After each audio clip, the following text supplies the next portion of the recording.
Bismillahirrahmanirrahim. Assalamualaikum warahmatullahi wabarakatuh. Waalaikumsalam warahmatullahi wabarakatuh. Alhamdulillah, sallallahu wa sallim ala Rasulillah Muhammad bin Abdullah wa ala alihi wa ashabihi wa man tabi'ahu wa wala ma'ad.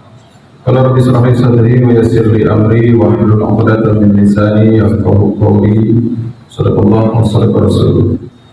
Bismillahirrahmanirrahim. Segala puji bagi Allah yang telah memberikan kesempatan kepada kita berupa panjang umur, insyaallah dalam kondisi sehat walafiat kita dipertemukan di masjid yang mulia ini dalam rangka ta'limul ulum. Mudah-mudahan saya bisa memberikan beberapa ilmu yang saya miliki, mudah-mudahan semuanya bermanfaat. Baik, para saudara-saudari dimanakan Allah Subhanahu wa taala, pada kesempatan malam hari ini saya ingin mengingatkan kepada diri saya dan bapak-bapak sekalian, kita semua hidup di dunia ini cuma sementara. Tidak ada yang abadi. Apapun yang Allah berikan kepada kita, seluruhnya dibatasi. Baik itu waktu, kekayaan, apapun yang Allah berikan semuanya dibatasi. Ketika kita memiliki harta luar biasa banyak, tapi tidak bisa dinikmati keseluruhan. Kayak namanya rezeki itu biasanya kita selalu melihat dari sisi jumlah. Bahwa pada selesai dimulakan Allah Subhanahu wa taala, Nabi pernah didatangi malaikat Jibril. Mudah-mudahan waktu saya selesai sampai waktu sholat Isya, mudah-mudahan. Hadis ini ditulis di kitab Mukhtarul Hadis. Lebih kurangnya begini, Rasulullah itu pernah didatangi malaikat Jibril dan Jibril itu berwasiat kepada Nabi tentang 3 hal, pilihan sebetulnya, lebih kepada pilihan. Kemudian dari hadis tersebut kita bisa dapati selain 3 pilihan ada 2 peringatan. Ada 5 faktor yang disampaikan oleh Jibril kepada Nabi Muhammad SAW.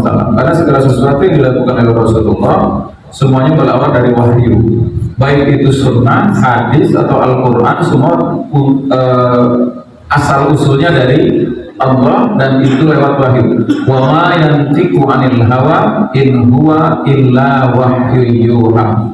Dalam surah An-Najm ayat kedua dan ayat 3 dan 4, bahwa Allah mengatakan kepada kita, kepada manusia yang beragama Islam itu, ingat bahwa Muhammad itu tidak pernah berucap lewat hawa nafsunya, melainkan semua lewat wahyu. Maka ucapan menjadi hadis, perbuatan menjadi sunnah. Kalau kita kadang-kadang ucapannya A, perilakunya B, masih deket Pak, Z jauh banget ya. A ke B masih deket Pak, masih bertetangga gitu. Jadi Rasulullah SAW seluruh apa yang disampaikan itu berdasarkan wahyu dan perintah Allah Subhanahu wa taala. Maka bagi siapapun orang yang mengambil petunjuk lewat Nabi Muhammad SAW, kita pasti sampai kepada Allah Subhanahu wa taala. Qul in kuntum tuhibbunallaha fattabi'uni yuhibbukumullah wa yaghfir lakum dzunubakum wallahu ghafurur rahim. Surah ketiga ayat ke-31, Pak. Lembar sebelah kiri baris ketiga dari atas. Coba aja dicek, takutnya pindah. Saya nggak hafal Quran, Pak. Saya masih saudaraan sama Adi Hidayat. Nah, kalau Adi Hidayat 30 juz, kalau saya juz 30. Ya beda-beda dikit aja gitu ya. Nah, ini mau bercanda, Pak, bercanda. Saya nggak hafal Al-Quran, ya sedikit-sedikit aja. Itu aja tadi yang dilihat sebelum berangkat. Coba kita perhatikan apa yang disampaikan oleh Rasulullah menjadi pesan kepada kita. Apapun yang disampaikan Allah kepada Rasulullah lewat Jibril, itu sebenarnya pesannya bukan buat Nabi, buat kita. Karena Nabi itu Rasul. Rasul itu utusan, Pak. Dalam bahasa Arab, maaf, saya buka kacamata. Saya kurang ganteng katanya kalau nggak pakai kacamata.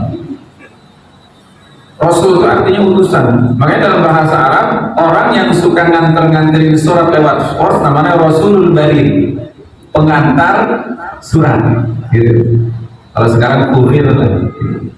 Rasulullah SAW itu bedanya dengan kurir. Kalau kurir itu nggak memiliki sesuatu yang diantarkan, tapi Rasulullah wajib mencontohkan. Makanya di dalam surah Al-Ahzab Allah katakan, laqad kana lakum fi rasulillahi uswatun hasanah. Nabi itu terdapat contoh yang demikian baiknya, kalau kita ngikutin pasti selamat, Pak. Tapi kalau selamat di dunia itu dengan di akhirat beda. Mutlak kalau di akhirat itu selamat, tapi kalau di dunia selamat bisa diakalin. Kalau di dunia, karena orang salah bisa jadi benar, orang benar bisa jadi salah. Itu di dunia, Pak. Nggak usah aneh. Dunia itu, kata Imam Al-Mawardi dalam kitab Adabud Dunya Waddin, bahwa sesungguhnya dunia itu yang sebenarnya pada saat kita melakukan kebaikan bisa dianggap salah bagi orang yang tidak suka, ya Pak. Tapi juga bisa dianggap benar walaupun itu salah bagi orang yang menyukai kita. Betul apa betul? Sehebat apapun Anda, kalau di hadapan orang yang benci sama Anda, tetap aja dianggap salah, Pak. Betul? Itu dunia, nggak usah aneh, Pak, nggak usah aneh. Dunia itu memang begitu. Ad-dunya darul imtijaz wal akhiratu darut tamyiz. Kata Imam Al-Mawardi, dunia itu tempat bercampur baur, nanti terpisahnya di akhirat. Di akhirat itu yang baik-baik, yang buruk-buruk, nggak bakalan ditukar, Pak. Kalau kita di dunia melakukan kebaikan, orang lain sepertinya tidak suka dengan kita, memang sudah risiko, Pak. Karena hidup di dunia, kita hidup di dunia ya. Saya senang menasihati diri sendiri, Pak. Saya nggak punya ilmu banyak, dikit doang. Cuma kepengenannya aja yang gede, ilmunya nggak seberapa. Bahwa sesungguhnya pada saat kita hidup di dunia, kita mesti sadar bahwa kita hidup di antara dua kelompok. Kata sahabat Ali, inna likulli ahadin mubghidun wa muhibbun. Sadari dan ini camkan dalam hati kita. Setiap manusia hidup di dunia pasti ada yang suka, ada yang benci. Bapak pindah dari sini, ini daerah apa namanya? Ya, Bakti, Jalan Bakti, Cilincing ya. Bapak pindah ke Kalibaru, ngindarin orang yang julid sama kita, ngindarin orang yang luar biasa nggak suka sama kita. Bapak pindah ke tempat lain pasti ketemu, Pak, dengan orang yang mirip lah kelakuannya, cuma beda muka sama beda nama doang. Gak usah berharap semua orang suka semua sama kita, gak mungkin, mustahil. Sampai dunia ini kiamat yang mungkin terjadi. Rasulullah orang yang paling benar di dunia, ada yang membenci, bahkan direncanakan dibunuh sampai pindah dari Mekah ke Madinah. Gimana ceritanya kita pengen disenengin semua orang? Dan tidak mungkin semua orang membenci kita. Bahkan pada saat orang sudah terlanjur mencintai kita, salah pun kelihatan jadi benar. Betul, Pak? Kita sama-sama introspeksi aja.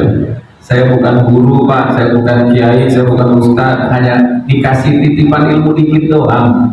Karena saya dulu ketika pernah ngelewatin pesantren, ngelewatin doang.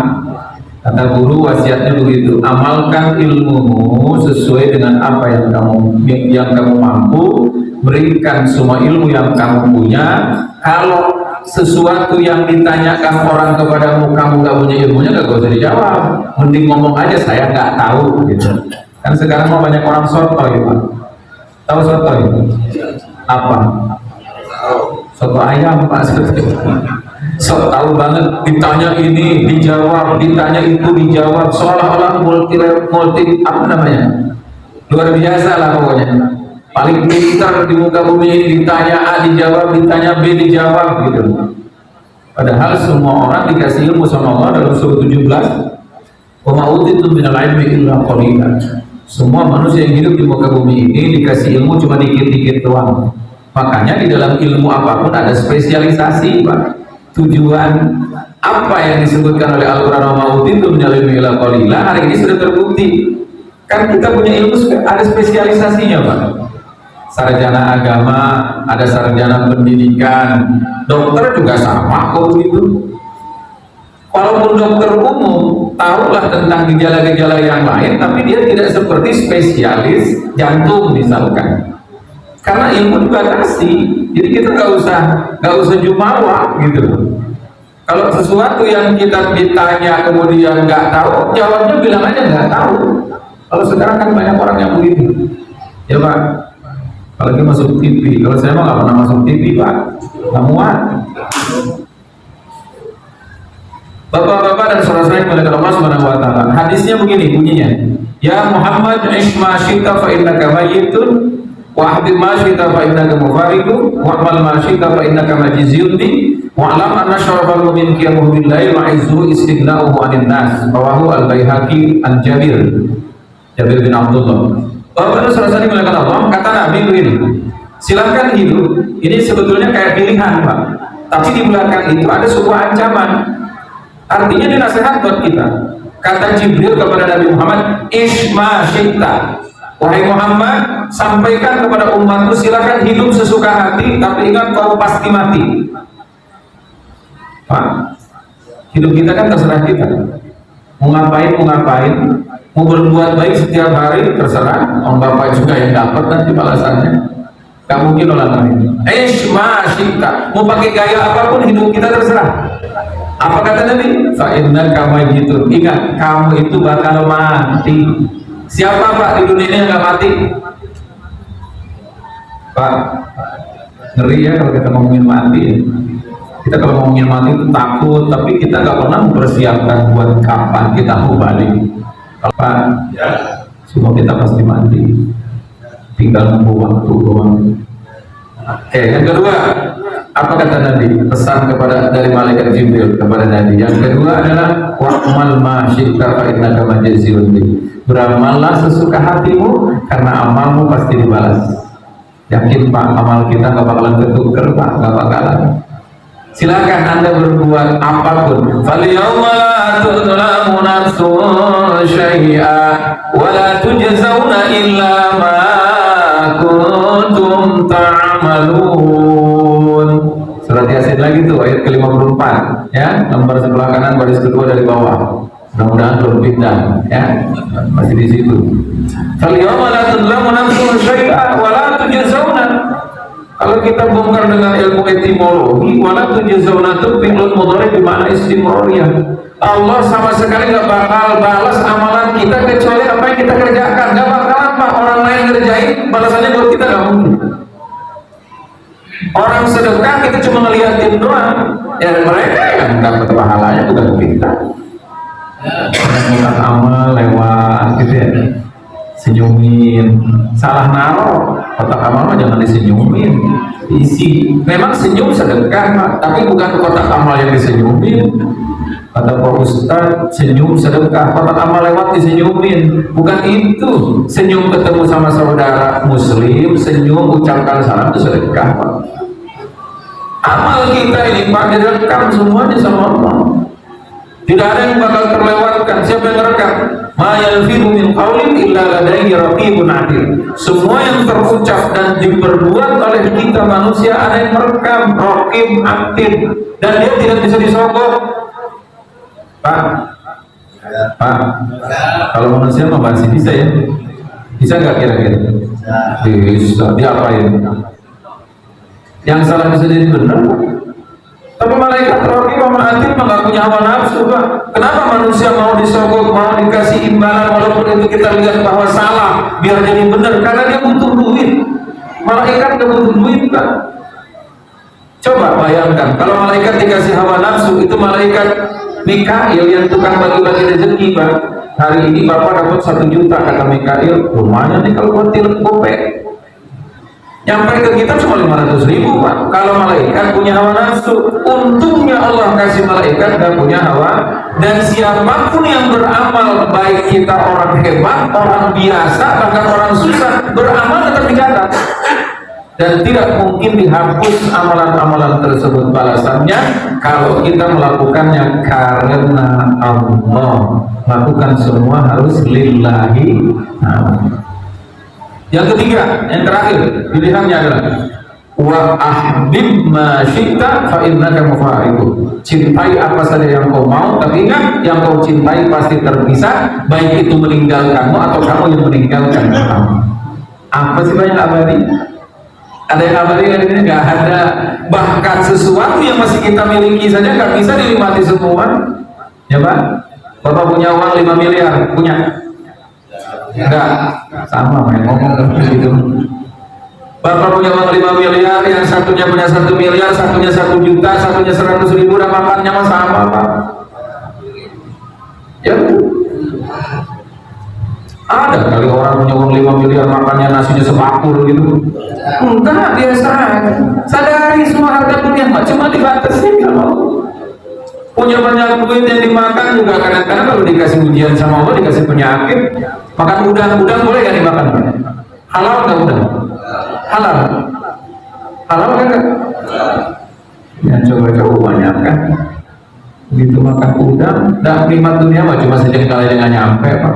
Di mana? Dari mulut sampai tenggorokan doang. Begitu lewat dari tenggorokan masalah yang muncul. Kepalanya pusing, mulus-mulus Pak. Yang dimakan sambal setan. Ya Pak. Kan ada celincing itu, mana celincing itu ya? Udah dua pilihannya, ada tadi 2 peringatan ya. Saya singkatin aja.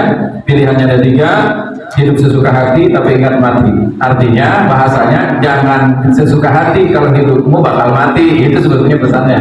Yang kedua, lakukan apa saja amalmu karena amalmu akan dibalas. Yang ketiga, cintai apa saja karena yang kau cintai dan mencintaimu bisa meninggalkan atau kau yang terlebih dahulu meninggalkan. Ada peringatan 2.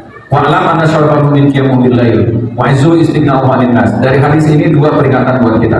Kata Nabi, jika engkau ingin menjadi mulia, sholat malam jangan ditinggalin. Bedanya mukmin yang sholat malam dengan mukmin yang gak pernah sholat malam itu Pak, kalau orang mukmin yang suka sholat malam derajatnya diangkat lebih tinggi daripada mukmin yang gak pernah sholat malam.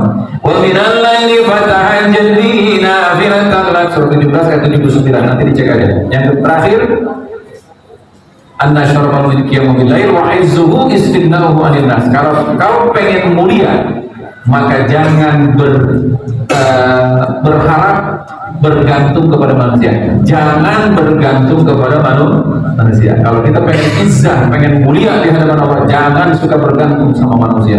Cukup bergantung kepada Allah Subhanahu wa ta'ala. Karena tidak ada makhluk yang bisa kita andalkan. Gak ada Pak. Dimanapun. Kadang kita suka, saya ngandelin dia aja gak bisa, dia aja masih minta sama Allah, dia aja masih diatur sama Allah. Ngapain kita minta sama manusia? Minta langsung sama Allah. Dan kalau kita minta sama Allah, gak bakalan diketawain sama Allah Pak. Kalau kita minta bantuan sama manusia, iya di depan mah, ya Pak. Bagi orang yang suka mau bantuin kita, bagi orang yang benci di belakang ngomongin. Lagian pagi-pagi udah curhat sama gua. Padahal tadi ketika ngobrol mah beda bahasanya, ya Pak. Barangkali itu saja, mudah-mudahan manfaat bagi kita semua. Mohon maaf apabila ada kesilapan dan kesalahan, karena memang saya adalah makhluk manusia yang tidak terlepas dari 2 sifat, yaitu al-khata wa nisyan. Kalau ada ucapan-ucapan kasar ya memang wajar, karena saya makhluk kasar Pak. Kalau makhluk halus ya Bapak nggak melihat saya. Ya mudah-mudahan saja dimaklumi. Ada yang bermanfaat bagi Bapak diambil, yang bermanfaat nggak usah. Ya khudil ilma walau min famil bahayum. Ambil ilmu jika bermanfaat walaupun keluarnya dari mulut binatang, dari mulut manusia sekalipun, yang bergelar apapun, kalau tidak ada kebaikan yang tak perlu diambil. Terima kasih dan mohon maaf. Hadanallahu wa iyyakum ajma'in. Billahi wal hidayah wal minkum. Wassalamualaikum warahmatullahi wabarakatuh.